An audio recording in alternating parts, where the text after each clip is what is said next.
satellite manufacturers can start to rethink how their satellites are designed. They can be smaller, they can be lightweight, they can make different trades, right? Knowing that logistics tail is going to be there, that logistics chain is going to be there on orbit. And that's true, of course, on the commercial side, but it's very true on the national security side as well. Hey, SpaceWatchers, and welcome to our 33 Minutes Whiz. And our whiz is today Ron Lopez, and we are here in his facility at Astroscale, US in Denver, Colorado, after an exciting Space Symposium. And it became a tradition for us to come around this wonderful facility, and for me still one of the coolest offices I've seen in almost my lifetime, what is quite a span so far. So very cool and always a great delight to be here. Ron is the president and the managing director of Astroscale US. Ron, how are you doing today? I'm great, Torsten. Thank you very much for having me on the show again. It's always a pleasure to host you here at our facility, third year in a row. I believe, as you said, it's a tradition now. We just had a great week at Symposium, as you mentioned. And today we're just wrapping things up. So really glad we can kind of share some highlights and tell you what we've been up to. And then leaving to the Friday or leaving to the weekend, to the well-deserved one. Tell us about the symposium, some general impressions you had at the symposium before we talking really about the very cool stuff that you announced. So what was the impression this year from your end, from the vendor, and from the company in Americas? Yeah, we have this very challenging geopolitical structure at the moment. Dude, let me know. Sure. With challenges, there are always opportunities. And I think that was really highlighted throughout the week. Symposium, as usual, is a very long week with lots of meetings and lots of social and networking events, which were all fantastic to connect with old friends and colleagues and make new connections. The international presence this year was one of the things that particularly stuck out to me. I haven't confirmed this, but I heard that there was something on the order of over 50 allied nations that had their military and their national security, their defense forces represented at the show, which is fantastic. It just in uniform. That's right. That's so right. Cool. His variety was great. It was incredible, which just underscores the importance of bilateral, multilateral collaboration in space on the national security arena. Of course, in addition to business, which has always been part of what Space Symposium allows us to do, to connect with suppliers and partners, et cetera, which we did a lot of as well. There had been some concern about U.S. government attendance at Symposium for a variety of reasons, and we thought that the participation was great. We had a lot of good meetings with government customers and stakeholders from a variety of different organizations and stakeholders at many levels, from talking to lieutenants all the way up to talking to 3-star generals. So it was a very productive week, and I'm glad that I have an opportunity to relax tomorrow and get some sleep, because of course I was very busy in the evenings as well, networking and meeting folks, but it was another fantastic symposium. But I have to say that the parties this year were on a lower level than over the last years. Can you confirm that? Okay, not for you. Okay, got you. I attended fewer than I did last year, so maybe that was why. I did attend. I heard that there were a few companies who didn't host their receptions, year, things like that, or so. Yeah, we attended a couple of the payload event. We attended, and I showed up kind of late. On our show. And so I'm sorry. we don't cut it out. Yeah, right. We're gonna leave that. It was a good event. I was pretty busy. We went to a couple of others. We look forward to attending your event next year. Sounds like a plan. What else? There were the dinners, and the lunches in particular changed format, and they were actually quite good. They've always been good. Absolutely. There were a couple of executive lunches that they hosted this year, which provided insight into what the senior leadership in Space Force, in the U.S. government, were thinking, and they were very informative. Yeah, there were a fair amount. We enjoyed the evening festivities, let's put it that way, yeah. Great. No, sounds good, and it matches really with a lot of the feedback that we got over the last days from people that we interviewed about the international collaboration it is on a new high, but we have to say also openly, with or without the US. So everyone would like to have the US collaborating with, but if not, after the last 5 or 6 weeks of shock, especially in Europe, I think now it comes together and we rearrange that. And as you said, the presence of international military, Germany was there with about 50 people in uniform. That's massive. Yeah? And as you said, a number of two-star generals were among them. So that's not so bad. So tell me, last 12 months since our last visit here, what happened in Astroscale US? A lot has happened. For Astroscale US and Astroscale globally, so first at the global level, of course, we went public. We IPO'd last year on the Tokyo Stock Exchange in June. That's a significant change and a significant step in the evolution of our global enterprise. So we're very happy about that successful IPO. Japan, Astroscale Japan, which is separate from the parent company. Our parent company, Astroscale Holdings in Japan, and then our profit and loss units, starting with Astroscale Japan, has had a fantastic year. They recently had a contract award from the Japan Ministry of Defense for responsive SDA, space domain awareness, out GEO. They also announced the Reflex or K-Pro contract with the Japanese government, and the ISSA in situ space situational awareness for Japan, and the ADRAS-J 2 missions continue to proceed successfully on track. They also announced partnerships with 2 Indian companies, and so they're expanding their footprint, of course, into Asia-Pac, just beyond Japan. So Astroscale Japan is really busy, as is Astroscale UK. Airbus, as you I'm sure know, announced the purchase of 100 docking plates, Generation 2, which will prepare their satellites to be serviced at end of life. So we're really excited about that. Astroscale UK also announced a partnership with BAE on working on satellite upgrades and refurbishment, and they continue to work and progress the development of the Cosmic program for UK active debris removal. ELSA M, of course, the multi-mission version of ELSA, which we spoke about earlier, is proceeding well. Astroscale France just celebrated its first year anniversary recently, and they are expanding that office quickly but methodically and getting a lot of good traction with stakeholders in France and in Europe. And then, of course, our colleagues, Astroscale US's subsidiary in Israel, Astroscale Israel, continues to make excellent progress on developing the payload for our Lexi spacecraft and other R&D activities that they are also engaged in. Across the board, it's been really busy. And then, of course, here in the US, we have continued to grow. We are just at about 100 employees. And not that number in and of itself means something. A lot of people talk about how big you are as if that's a measure of success, which it's not. We actually are very conservative in our hiring, and that's a reflection of the amount of work and traction that we're getting here in the US market and with our geoservicing market in general. Our Lexi PEEP program, our GeoLife extension satellite, we continue to develop that satellite, and that's on track right now. So we're very happy about how that's coming along, and we are engaged with various customers who have expressed a serious interest in having their geo satellites life extended.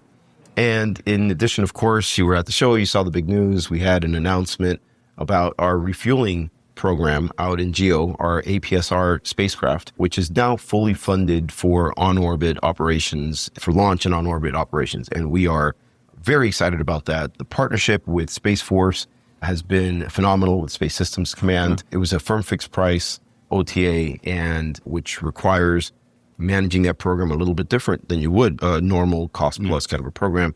That partnership is working incredibly well with our customers, and we are on track to deliver that capability on schedule and on budget. I'm super excited to hear about this entire progress, but especially about the news you just mentioned. We had the pleasure to attend the briefing of your colleagues there, and it was really a blast because you kept it secret until it broke out. And it was also one of the very few briefings that we had this year. And that was a big difference to the last year symposium that I think last year there were 17 briefings of various international institutional entities.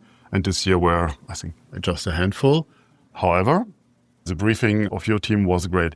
Tell us more about APSR. I still have to come along with that name. It's a challenge with Astroscale to talk about all the wonderful observations they have. You couldn't name it our mission to something or Paul, whatever, but you give him a self-standing name like APSR.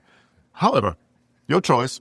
I'm just saying. It was, I'll tell you, I might have told you the story earlier in the week. It was a very tight turnaround on the proposals. We wrote 2 of them in response to the RFP, and we said, let's focus on the technology, let's focus on the solution. We'll worry about naming it later, and then whatever the placeholder kind of stuck And that's what it is. Clearly it worked, right? Because we were awarded the contract.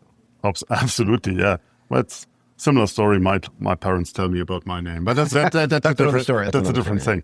So tell us a bit about the ConOps, the timeline of the mission. As much as you can say, because due to the client. Yeah, not much more to add really above and beyond what was in the press release and what was in the... many of our listeners might not have read that. Of course, yeah. So we're looking to launch, and I'm going to get fact-checked here if I get anything wrong, but we're planning to launch in the summer of 26, and then the ConOps is to refuel and be refueled by 2 different Space Force assets. So there's the DIU Rapids program known as Camino. That will be the tanker, basically, that is carrying the hydrazine. Our role is to be the shuttle between that tanker and the client, which Space Force has identified as the Tetra 5 program. And so the tanker is Orbit Fab. Led by, correct, that's right. Yeah, the Orbit Fab is the prime on that. And of course, they are a supplier to us on APSR, and we're using their valves, the Rafty and Rafty mission. Yeah, correct. We've been there last Friday, had a nice tour by Daniel Faber in their facility, and he showed us the latest generation of Rafty, which was absolutely impressive. Great, yeah. And so we're really happy to be working with Orbit Fab on the development of the spacecraft, together with our other suppliers. There are many other suppliers that are engaged, including Southwest Research Institute, SWIRI, who's leading the bus development for us. And then our team here, of course, is responsible for the overall systems engineering and integration. Do you have a visual of the satellite? Why, I do. Just asking. What do you know? Ask me shall receive. There we are. So this is the new 3D printed model. Not sure how well that's going to show up there with the lighting in here. We've got the, anyways, there's probably... There's some information. I don't want to go into the technical details on the docking and how that's going to work. That's probably better handled by our program manager, who can give you in your audience, and we'd be happy to do a follow-up, a little bit more detail around the technology. Part of the reason is because while the design is pretty much set at this point, there's always the possibility that some things can change, and I don't want to be quoted as getting it wrong. My engineering team would not be happy with me. But yeah. And giving your clients, I think there's a lot of ITAR involved. And to a certain degree, of course, just to take a quick detour on that one, ITAR is something that is important for national security. It's important that the United States, working with its allies, protects our technology from falling into the wrong hands, if you will. And the good news is that there has been an effort to reform ITAR over about 2 decades. And about 10 years ago, there were many space technologies, which I'm sure you're aware of, that came off of the U.S. munitions list and onto the Commerce Control list. And it, in other words, went from ITAR to EAR. And I definitely applaud the government for its efforts and for its continuing efforts to make ITAR easier and more flexible, especially when dealing with allied nations. We see that was an important element of AUKUS, right, in terms of making it easier to share technical information with close allies. So that continues, and we're very happy about that. So yes, of course, while there are, of course, some controlled elements and aspects to the design of the satellite, it hasn't posed any issues for us in this case because it's mostly domestic production. So let us refocus on the mission. So summer next year, you will launch your satellite. It is needed, obviously, that the depot is up in space. The Tetra 5 satellite of the Space Force is up there as well. And it's a geo mission. So we are not talking about LEO hanging around on the 400 or 500 kilometer. No, we are going all the way, well, not we, you're going all the way to the 36,000 kilometer belt, right? That's exactly right. Yeah, these are geo missions.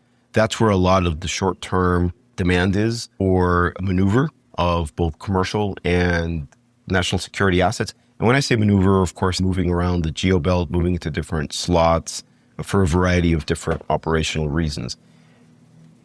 So how long will it take then from the launch in summer to servicing? There will be so there will be a nominal period, likely on the scale of a few months to get everything checked out, tested, make sure everything's working, and then we're going to engage in 2 6-month fueling and refueling engagements.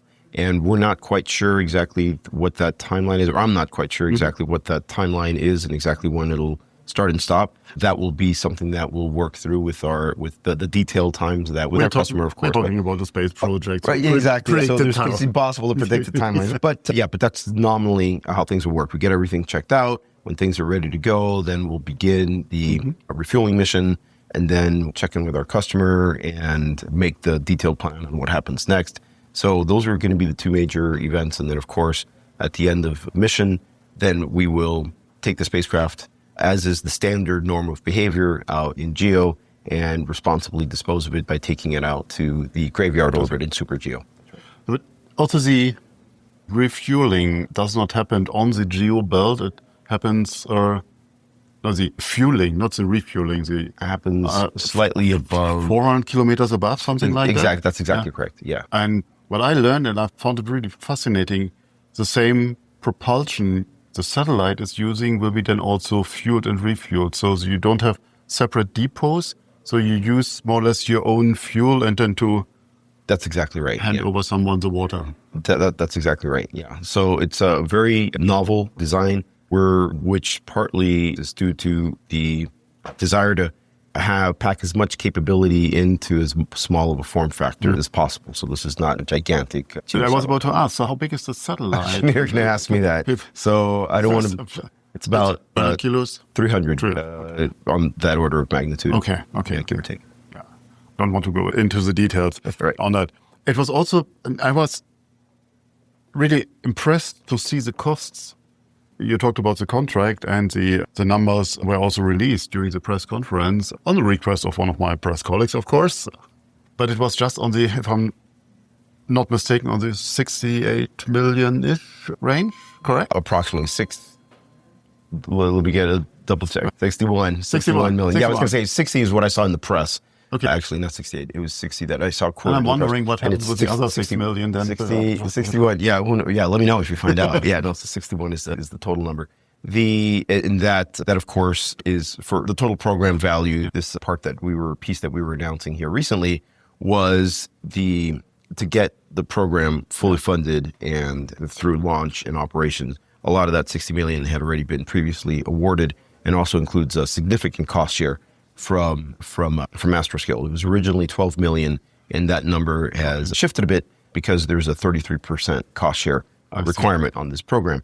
And I think that underscores the fact that we believe that there is a market for refueling in GEO. The transfer of Delta V is really what's needed to enable maneuver. Now, of course, as we know, satellites aren't prepared to be refueled right now, which is where the Lexi solution comes in. We're able to dock with satellites and use our thrusters to keep that joint stack where it needs to be and pointed where it needs to be pointed. The attitude control, we can also remove inclination with our Lexi if needed. And then, of course, we can take that joint stack, the client, and take it out to graveyard at end of life. So right now in the short term, that's the immediate solution that we have for transferring Delta V and for offering maneuver on orbit. And then as satellites adopt and integrate refueling valves and capabilities onto their spacecraft, then that business model will shift over time to actually physically transferring that fuel. Hydrazine initially, but I anticipate that over time in the future that we'll be doing xenon and other forms of fuel as well. So really, this is all about that an investment on Astroscale's part, an investment on the part of Space Force to enable maneuver, to enable that transfer of Delta V that helps with operational flexibility, helps improve quality of service, has a lot of other benefits as well. I think it's fascinating to see also the shift of Astroscale, also at large, from an ADR company, which it was supposed to be at the beginning, and now to on-orbit servicing, in-orbit servicing, ISAM, or whatever the term is that we use at the moment, but really to a full-scale service company in space. The next thing will be then repairing satellites potentially. I think that just is evidence of the evolution. That's evidence of the evolution that the company has been through. And it's not really a pivot or a change of business plan. When Nobu Okada, our founder, created the company, he was really focused on solving the debris problem for the sake of establishing a safe and sustainable space environment for the use of future generations. And as the company grew and as we matured our technologies, about the time that I came on board 6 years ago now, at the C-suite level, we had conversations about we're a business, right? So how do we grow that business? How do we grow our revenues without pivoting into areas that become distraction? And this is a challenge that almost any company goes through. You have to bring in as much revenue as possible. You want to grow, but you need to do it in a way that makes sense. And so when we looked at the technologies that we were developing to do the end of life and the active debris removal missions, our guidance, navigation, and control, getting from one point to another, our RPO, or the rendezvous and proximity operations technology, being able to safely rendezvous with something, inspecting it, docking with it with robotic arms in some cases. And then, of course, the ground segment. We shouldn't ignore the ground segment. Developing specialized ground segments that allow us to operate our satellites, doing these things safely and efficiently. When you look at that, we came to the conclusion that what you do with it once you've rendezvoused or once you've docked, then defines the mission area. If you're in LEO and you bring it down, it's end of life services. If it's or ADR in the case of an object that's non-prepared. If you're in GEO and you dock and you hold on to keep it in place, then it's life extension of the satellite. If you move it into somewhere else, it's on-orbit transfer and maneuver. All of what we're doing is for the sake of sustainability. That's the vision of the company. That's the world that we want to create. But you can't sell a pound of sustainability, right? We have to sell a service. And so we are achieving the vision of sustainability through offering our customers on-orbit services across all orbits for a variety of different purposes. And to your point, that's what we do. That's what Astroscale does, is on-orbit servicing with an eye towards sustainability. And our technology roadmap, we're looking at things like you mentioned, other value-added things that we could potentially do on orbit, but all geared around providing on-orbit servicing to our commercial, civil, and national security customers. See, you see me wearing very proud the 17 SDGs, these UN sustainability goals, and it was interesting to see how many people ask me what it is, and then mention it and say, okay, that is. However, talking more about the sustainability and the impact you're leaving with this mission, because everything you said before in rendezvousing, maneuvering, inspection, and so on are highly sensitive capabilities you develop as a private company. So what is the impact you have with that mission to the market?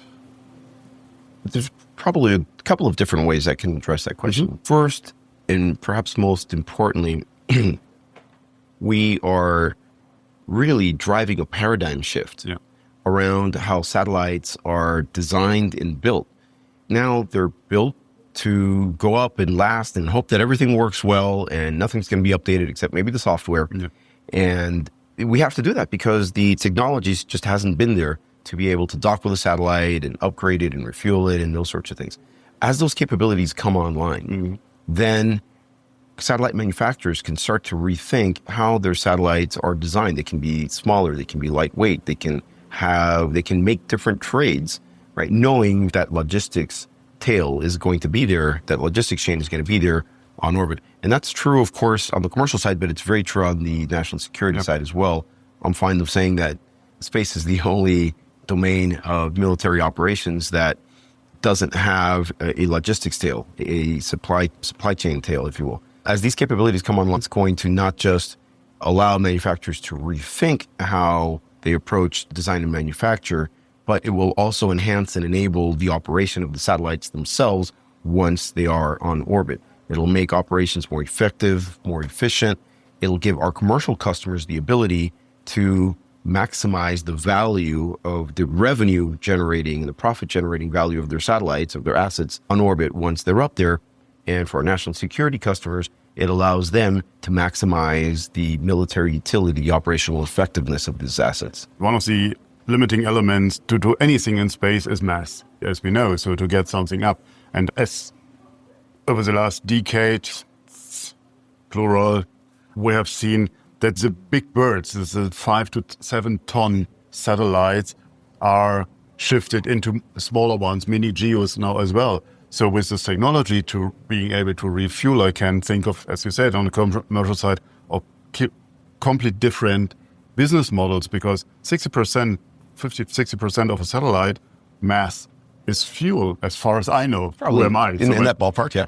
And making it smaller, the tank smaller, and refueling it more often might, mass and physics apply here as well, but might shift models and have more payloads on board. Exactly. That's exactly right. One crucial element I would like to discuss with you is the space situational awareness, as you mentioned, the behaviors in space.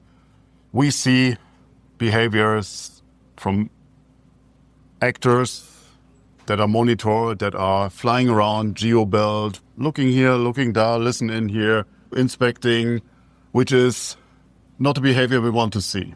So how transparent will you be? Because it's all about transparency is there. How transparent will you, Astroscale, or the people you do the mission for, be with your activities up in space? Astroscale has always been committed to responsible use of space, to establishing and following norms of behavior, and to transparency for the missions that we operate, for the missions that we control. Of course, we can't speak for the customers that operate our systems, but we have a high level of confidence that they will also respect the norms of behaviors in space, because we work with... One second, you just said the customers that you operate your systems, the refueler in that case, it's yours. It's your space truck that... Right, but that's not always going to be the case necessarily. There are some cases that there's not for APSR, right? But yeah, there's a combination of different business models that we have for our various satellites. In some cases, we will operate the satellite, we will own and operate the satellite. Okay. And in other cases, we would sell the spacecraft. We don't have any example of that right now, but of course, we are flexible in our thinking as far as business models and how we engage with customers. It would potentially be then not another commercial client, more an... It could be all of the above. Defense client. All of the above, including commercial clients. Absolutely. Okay. But we're working with responsible actors in space across the board, across all of our Astroscale entities. And so the answer to your question is yes, absolutely. Transparency in terms of what we do and bringing capability to the marketplace to enhance. I mentioned the Japan program that they're doing with the Japan Ministry of Defense to enhance space domain awareness and SSA capabilities in space. And this is very important, right? As I started my career in the U.S. Air Force, and as a young officer, you read Clausewitz and other military thinkers, and Clausewitz talked a lot about... We love Clausewitz. Right, there you go. I figured you would. He talked a lot about the fog and friction of war. And that's what SDA and SSA capabilities do, is they reduce that fog and friction. Yeah. They provide a higher probability that we have a clear understanding of what's going on in the space environment, and therefore won't make a miscalculation as far as how to respond to something that might be perceived as a threat. So transparency and awareness of what's going on in geo is a good thing for everybody, and I'm quite confident that the national security establishment would agree with that thought, right? That's why we need SSA. We need to understand what's going on in the space environment. Then let's hope that the current administration adapts to that principles, and we all are happy. But time will tell us a bit more about what we can expect in the next 12 months, because we will be back here in 12 months and sitting here again. Let's make an outlook. Okay. So it's hard to believe that there's anything else than this super cool, ambitious, novel, inspiring mission. Can I say I'm a fan of it? Thank you. I appreciate it. It sounds like it. What else is on I appreciate that. We are, of course, by next year, we will be close to launching these. So we'll be able to talk about the progress that we've made on all of our programs across the board, across all of Astroscale. So I think we'll continue to see us execute our programs effectively and efficiently on schedule and on budget.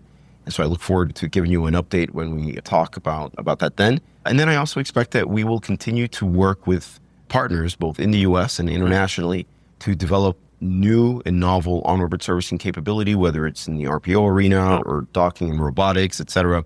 We really see ourselves as a player in the ecosystem. We don't want to be completely vertically integrated, a company that's all things to everybody. We have our core strengths, and there are a lot of partners out there who have really good capabilities that we can do something that's value added by bringing those things together. And so while I'm not going to predict any specifics, I can predict that we will be able to talk about really cool things that we're doing with some of our partners to extend the state of the art of RPO and docking and on-orbit servicing in general. Great. Noted. Things with a partner. Yes. So, all right. Great. Thank you very much, Sounds Ron, good. for your time, Thank for you this so much, 33 minutes. Appreciate it. And I wish you, the company, good luck. And if you have further questions, reach out to us at radio@SpaceWatch.Global. If you like these or other episodes of Space Café Radio, leave us a rating on your preferred podcast platform. It is the currency of today. And if you want to stay on the pulse of the space industry, please visit our website at www.SpaceWatch.Global and subscribe to our newsletters. And of course, don't forget to become a Space Watcher. I'm Thorsten Kriening, publisher at SpaceWatch.Global, your independent perspective on space.